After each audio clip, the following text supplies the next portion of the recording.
Գյորջյան Կասկադ 60 ամիս փուլային վճարում բազմաթիվ առավելություններ։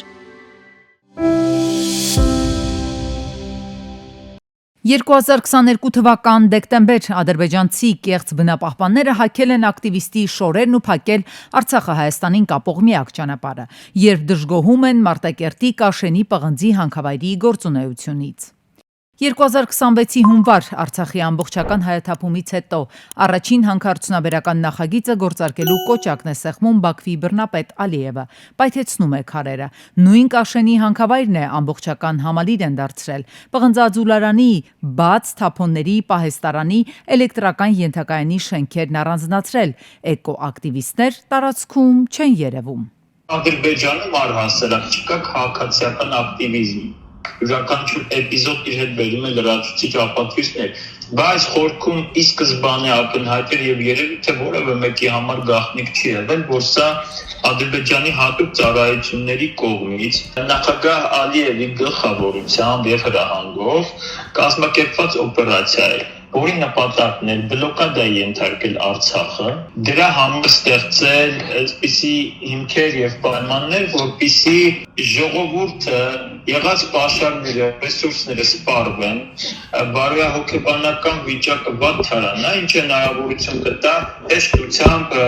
ռազմական գործողությունների միջոցով օկուպացիա ենթարկել ամբողջական Արցախը։ 929 հեկտար ընդհանուր մակերես ունի այս համալիրը, վերակառուցել են թուրքական ու գերմանական տեխնոլոգիաներով, ներդնելով շուրջ 15.3 միլիոն մանատ։ Պղնձաձուլարանը վերամշակելու է արդյունահանված հանքաքարը եւ արտադրելու պղնձի խտանյութ։ Նախատեսել են ձուլարանում տարեկան մինչև 5.6 միլիոն տոննա հանքաքար մշակել։ Հանքի պաշարների սկզբնական շահագործման ժամկետը 2025-ից 2030 թվականներն են։ Այս ժամանակահատվածում պատրաստվում են Չինաստան արտահանել 85,000 տոննա պղնձի խտանյութ, ընդհանուր 1.6 միլիարդ մանատ արժողությամբ։ Եվ չնայած ըստ Ալիևի Կաշենի շահագործումը Ադրբեջանի տնտեսական վերածնունդն է ազդարարում, այդ երկրի բյուջեն եւ ոչ մի դրամ չի հասնելու։ Նախ այն մասնավոր սեփականություն է, որին կառավարությունը 10 տարով ազատել է հարկային պարտավորություններից, եւ այստեղ որևէ բան պատահական չէ։ Միջազգային հետազոտությունները Ալիևի դստեր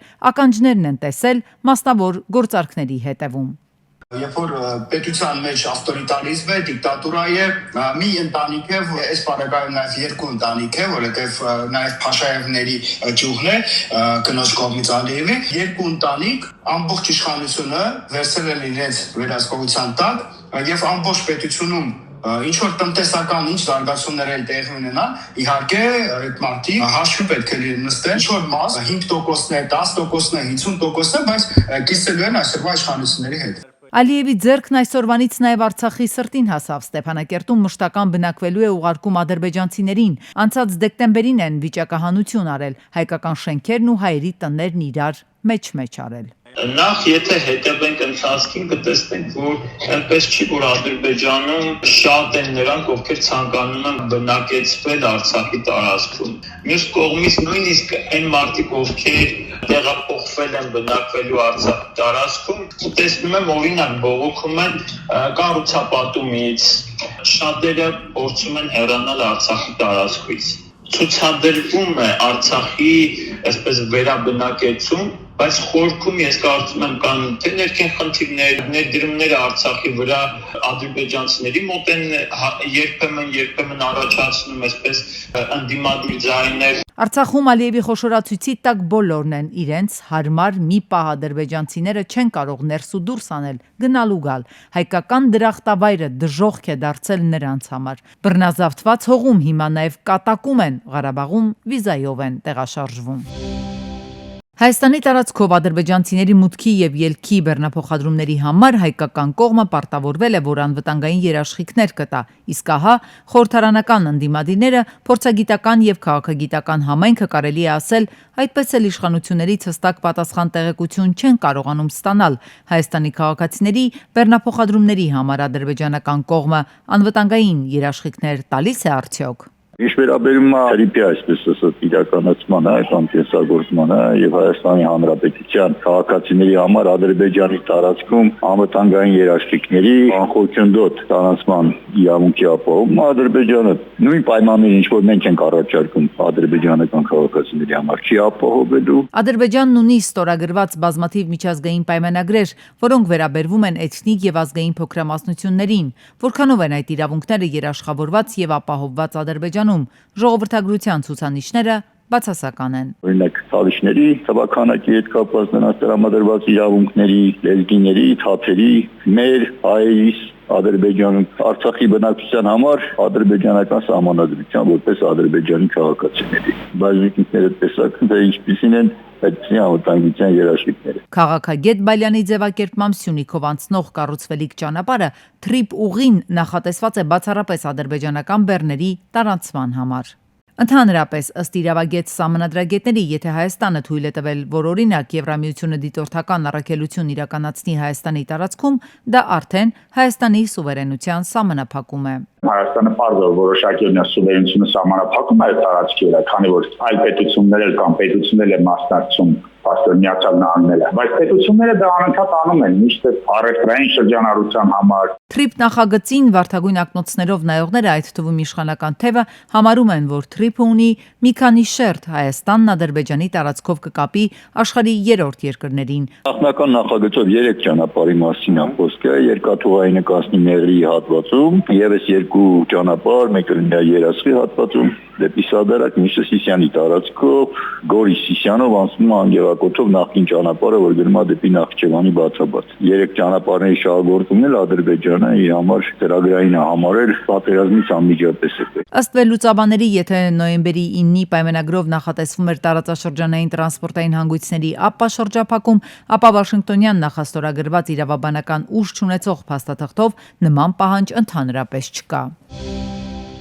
Ամիսներ տևած նախաքննություն, 30 դատական նիստ եւ հարցաքննված բազմաթիվ վկաներ ու տուժողներ։ Ազատի զինվորական կացարանում 15 ժամկետային զինծառայողի մահվան 3-րդ տարելիցն է այսօր լրանում։ 3 տարի անց, սակայն այս ողբերգական դեպքի առնչությամբ ավելի շատ հարցեր են առաջացել, քան տրվել են պատասխաններ։ Նախորդ տարի դատարանում հարցաքննվել են փորձագետներ, փորձագիտական խմբի ղեկավարը։ Նրանց տված եզրակացությունները եւ բացատրությունները հակասության մեջ են գործով ներկայացված հետազոտությունների մյուս տվյալների հետ։ Դատաբժիշկների կողմից տրված եզրակացության համաձայն զոհված զինծառայողների մահը վրա է հասել շմոր գազի եւ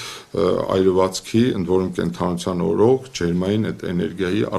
ուրեմն պատճառով։ Եվ հիմա իմ կարծիքով հետեւյալն է, նշված փորձագետը բացառել էր փայտե վառարանի շահագործման արդյունքում, որ կարող էր առաջանալ շմոր գազ։ Արդեն 2 տարի քննչական կոմիտեում գործից առանձնացված քրեական վարույթ կա, որի վերջը չի երևում, նշում է տուժողների իրավահաջորդների փաստաբանը։ Բացի այդ, մինչև հիմա պարզ չէ, թե ինչու է աղավաղվել դեպքի վայրը, ինչը չափազանց բարդացրել է գործողությունների հաջորդականությունը վերականգնելու process-ը։ Համապատասխան մարմինները ոչ մի քայլ չեն ձեռնարկել դեպքի վայրը պահպանելու, որպեսզի վարույթ իրականացնող մարմինը իրականացնել անհետաձգելի ապացուցողական վարույթային գործողություններ դեպքի համար էական նշանակություն ունեցող հետքերը, ապացույցներին տիրապետելու համար։ Կարող ենք մենք գալ հետևության, որ դա արվել է հետքերը թաքցնելու, ճշմարտությունը թաքցնելու համար։ Եթե առաջնորդվենք պաշտոնական վարկածով, ապա կստացվի, որ բանակում բարձի թողի եւ անվերահսկելի վիճակ է, եզրակացնում է փաստաբանը։ Այնինչ զոհվածների հարազատները այլ վարկածներ են հավանական համարում։ Դիվերսիայի վարկածը առաջ քաշեցինք, բացառում են։ Չեք բացառում, իրանց կամանձերն էլ եկավ դատարան, ասում է, եթե դիվերսիա լիներ, մենք դրա պատասխանը կտայինք դրանից հետո։ Բացի այդ, ըստ փաստաբանի գործով մեղադրյալներից Եղիշե Հակոբյանը իրենց հետ հանդիպման ընթացքում ձեռագիր գրել է գործին առնչվող մի շարք մանրամասներ։ Եթե նա խոսի դատարանում, մեղադրյալների թիվը կլինի ավելի մեծ, իսկ այդպես հավանականություն կա, որ պատասխանատվության կենթարկվեն փոքր ձկները, իսկ շնաձկները կմնան անպատիժ։ Այս գրառումներում առկա են, որ դեպքի նախորդող օրերին արծարծվել է այդ տարածքում ինչ-որ խմորումների խոսակցությունների հանգուցալուծմանը մասնակից դառնալու ծնողների հետ առնչություն ունեցող գործող իշխանության կարկառու ներկայացուցիչներից մեկի անունը, որ ազգային ժողովի պատգամավոր է, որը որոշակի առնչություն է ունեցել այդ նախորդող ժամանակահատվածում այդ կացարանում տիրող հարաբերությունների պարզման գործընթացին։ Ազատի կացարանում հրդեհից զոհված զինծառայողների հարազատները նշում են. նախորդ տարիներին արել են ամեն ինչ, որպեսզի ճշմարտությունը բացահայտվի, սակայն իրավասու մարմինների ոչ կոմպետենտ լինելու պատճառով գործի վերաբերյալ իրենց նույնիսկ փոքր ակնկալիքները չեն արդարացվել։ Բաքվի բանտում կալանված Արցախի նախկին արտգործնախարար Դավիթ Բաբայանին ազատ արձակելու միջնորդագիրը ՄԱԿ-ի կամայական կալանքի հարցերով աշխատանքային խմբին է հասել։ Մեր մյուս գերիների գործերի տրցակին ավելացել, սա հիշեցնեմ դատականատյան չէ, սակայն նաև փոխարինում է ռեգիոնալ դատարաններին։ Ունի 5 չափանիշ, դատավորի պատմուճանով մասնագետները գնահատում են ու որոշում կամայական են եղել ազատազրկելու հիմքերը արդյոք թե ոչ։ Այս դեպքում աշխատանքային խումբը մի քանի միջազգային փորձագետից, որոնք ներկայացնում են տարբեր տարածաշրջաններ, այսինքն օրինակ Եվրոպայից, Ամերիկայից, Աֆրիկայից եւ այլն։ Ու հենց այստեղ էլ սրվում են իրավապաշտպանների մտահոգությունները միջազգային քրեական դատարանի միջազգային դատախազ Լուիզ Մորենո Օկամպոն ամիսներ առաջ, երբ այս նույն աշխատանքային խումբը հրապարակել է Ռուբեն Վարդանյանի գործով կամայական եզրակացությունը, պնդելով, թե Ադրբեջանի իրավապահների կողմից Արցախի նախկին պետնախարարի կալանավորումը կամայական չի եղել, բացահայտել էր խմբի համանախագահ Գաննա Յուտկիվսկայի ադրբեջանական կասկածելի կապերը։ Յուտկիվսկան ոչ ավելի ոչ պակաս ճիշտ այն նույն կազմակերպության գործընկերն է, որն Ուկրաինայում ներկայացնում է Ադրբեջանի պետական նավթային ընկերությունը՝ Սոքարը։ Գաննա Յուտկիվսկան պետք է ձեռնպահ մնար Ադրբեջանի դեմ բոլոր գործերից, որովհետև ունի շահերի բախում։ Մի ընկերության հետ է աշխատում, որը տարիներ շարունակ իրավաբանական ծառայություններ է տրամադրել Սոկարին։ Հաստատվում է ուղիղ ֆինանսական կապը Յուտկիվսկայի եւ Ադրբեջանի կառավարության միջև, որը Վարդանյանի գործով հանդես է գալիս որպես կողմ։ Ավելին, Յուտկիվսկայի ամուսինը ադրբեջանական արմատներով ուկրաինացի քաղաքական գործիչ է, ով ամուր կապեր ունի Ադրբեջանի հետ եւ հրապարակայնորեն աջակցել է Լեռնային Ղարաբաղի շուրջ Ալիևի դիրքորոշմանը։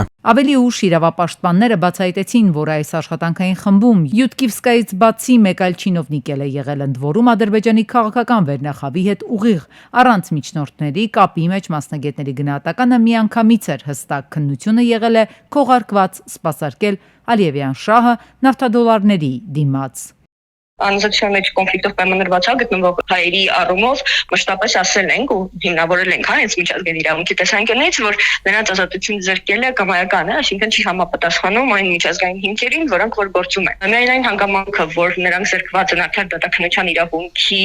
իրացումից, արդեն լուրջ կասկածի տակ է դնում ու կարիք էլ չկա անգամ բովանդերի իմաստով քննարկել տեղիներ կամ հիմք ունեին ձերբակալելու թե ոչ։ 16 հայերի գործով Բաքվի ռազմական դատարանն արդեն գրեթե 1 տարի է ինչ աշխարհին շոու է ցուցադրում։ Հիմա ունենք նաև իրավիճակ, երբ Հայաստանը Սիրիայի ուղարկել այստեղ մեր երկրում ՑՄԱ ազատազրկման դատապարտված 2 վարձկանահաբեկչի փոխարենը հայրենադարձվել են ադրբեջանական բանտերում ապօրինաբար կալանված 4 հայերը՝ Սուջանը, Էլջեքչյանը, Վագիվ Խաչատրյանն ու Դավիթ Դավթյանը։ Մի կողմից հուսադրող է, որ շարժ կա, մյուս կողմից իհարկե շատ կարևոր է շարունակել եւ անդադար այդ հարցը բարձրաձայնել։ Հնարավոր ու անհնար բոլոր դռները թակել է պետք, համոզված են մասնագետները։ Իրավապաշտպանները շեշտում են, թե ՄԱԿ-ի կամայական կալանքի հարցերով աշխատանքային խմբում արդեն ունեցած փորձն աչքի առաջ, թեկուզ մի ամբողջ միջազգային մեխանիզմի անաչառությունն ու վստահելիությունը կասկածի տակ առած, բայց այս գործընթացները շարունակել է պետք ի վերջո իրավական լինելուց բացի նաև քաղաքական նշանակություն ունեն սրանք։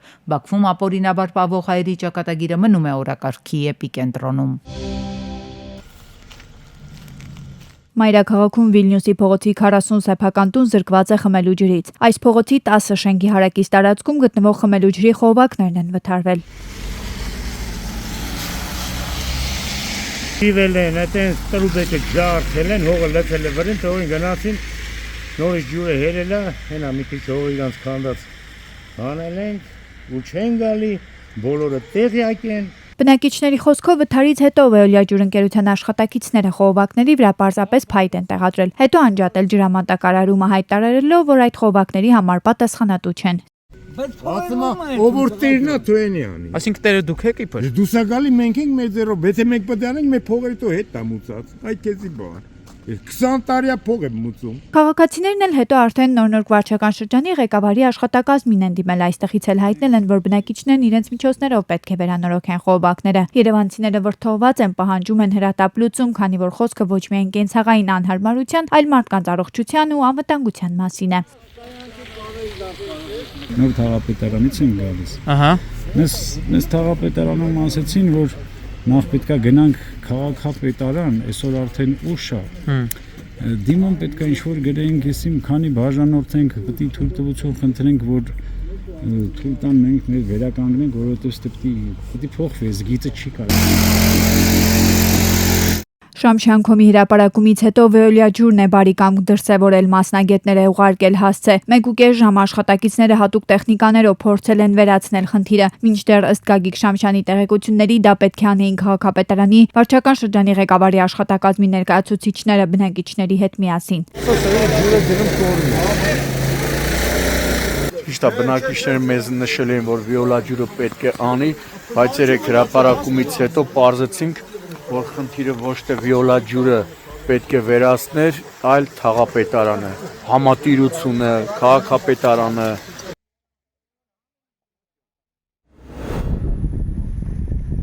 Հունվարի 20-ին ողբերգական դեպք է տեղի ունեցել Գեղարքունիքի մարզում Ծովազարդ գյուղի վարչական տարածքում Սևանա լճի ափին գտնվող կիսակառույց շինության մոտ 2 տղամարդ վերանորոգման աշխատանքներ են կատարել։ Վերամբարձ կռունկով պետք է ապակիներ տեղադրեին, սակայն մոտ 12 մետր բարձրության վրա ճոպանը կտրվել է, նրանք ընկել են։ Երևանի 61-ամյա բնակիչ Արտուշը մահացել է, իսկ Կոտայքի մարզի 35-ամյա բնակիչ Մամիկոնը վնասվածքներով տեղափոխվել է Գավառ բժշկական կենտրոն։ Ժամանել են մարզի քրեական ու քննչական վարչությունների պետերը։